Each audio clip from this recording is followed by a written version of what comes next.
सावन का महीना हिंदुओं का पवित्र महीना माना जाता है। यह हिंदू कैलेंडर के हिसाब से जुलाई के अंत से शुरू होकर अगस्त तक चलता है। इस महीने में हिंदुओं के द्वारा उपवास रखा जाता है। कुछ लोग इस समय एक समय भोजन करते हैं। सावन के महीने में अत्यधिक वर्षा होती है, इसलिए भगवान शंकर का प्रिय महीना होता है। ऐसा कहा जाता है कि इस महीने में जो भी पूरी लगन के साथ भगवान शंकर की पूजा करता है, उसकी सभी मनोकामना पूर्ण होती है। इस महीने में सबसे अधिक त्यौहार आते हैं और हिंदुओं के हिसाब से उन त्योहारों को बहुत ही महत्वपूर्ण माना जाता है। सावन के त्यौहार, जैसा कि हमने बताया कि इस महीने में सबसे अधिक त्यौहार आते हैं जो कि सभी के लिए बहुत ही महत्वपूर्ण होते हैं। अधिकतर हिंदुओं के लिए सावन के महीने का सबसे अधिक महत्व होता है। कुछ त्यौहार इस प्रकार है: कृष्ण जन्माष्टमी, रक्षाबंधन, नारियल पूर्णिमा, नाग पंचमी, बसवा पंचमी, अवनी अवितम, श्री बालादेव का जन्मदिन, गाम पूर्णिमा, कजरी पूर्णिमा, पुत्रदा एकादशी, पवित्र एकादशी, जंगम पूर्णिमा, सलोनो, श्रावणी मेला आदि। सावन की लोकप्रिय संस्कृति। सावन के महीने में अधिक पाठ पूजा की जाती है। इस महीने में बहुत से ग्रंथ भी पढ़े जाते हैं, जैसे कि संस्कृत पाठ मेघदूता कालिदास द्वारा मनाया जाता है। इन सब से कई फिल्म भी बन चुकी है, जैसे सावन झूम के, सावन भादो, 16वां सावन, सावन को आने दो, प्यार सावन इत्यादि कई प्रकार की फिल्में भी बनाई गई है, क्योंकि यह लोकप्रिय महीना माना जाता है।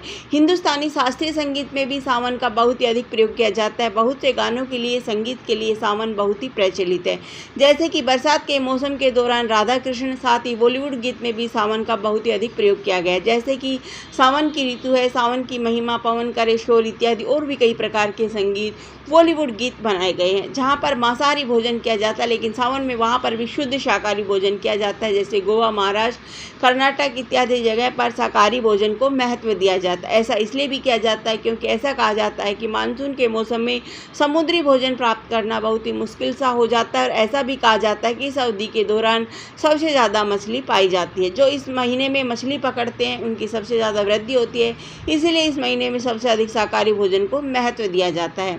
प्रचलित कथा मार्कंडे। एक कथा के अनुसार एक व्यक्ति था जिसका नाम मार्कंडे था, जो कि ऋषि मार्कंडे। ऐसा कहा जाता है कि उन्होंने इस महीने में भगवान शंकर की बहुत अधिक तपस्या की थी और वह इस तपस्या से प्रसन्न हुए थे।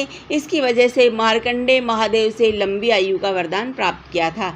इसके लिए भगवान महादेव ने मार्कंडे को लंबी आयु का वरदान देकर कुछ ऐसी मंत्र शक्तियां भी प्रदान की थी जिसके सामने मृत्यु के देवता यमराज भी कुछ नहीं कर पाए थे और वे अजर अमर हो गए थे।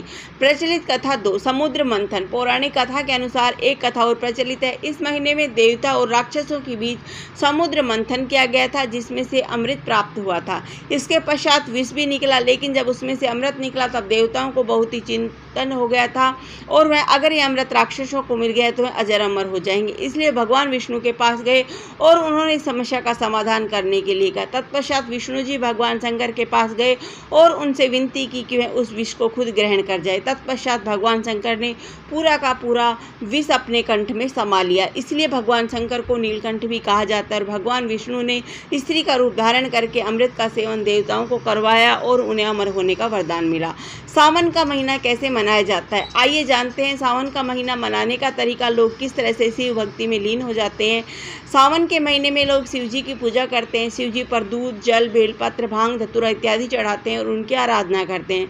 सावन के महीने में लोग सावन के सोमवार का व्रत भी करते हैं। कुछ लोग पूरे सावन एक समय ही भोजन करते हैं। सावन के महीने को एक उत्सव के तरीके से मनाया जाता है, क्योंकि हिंदू धर्म में सावन के महीने का बहुत ही अत्यधिक महत्व होता है। लोगों का मानना है कि इस महीने में शिव की उपासना सच्चे मन से करने पर उनकी सभी इच्छाएं पूरी होती। कई लोग सावन के माह में प्याज, लहसुन, हरी सब्जियों का सेवन नहीं करते हैं।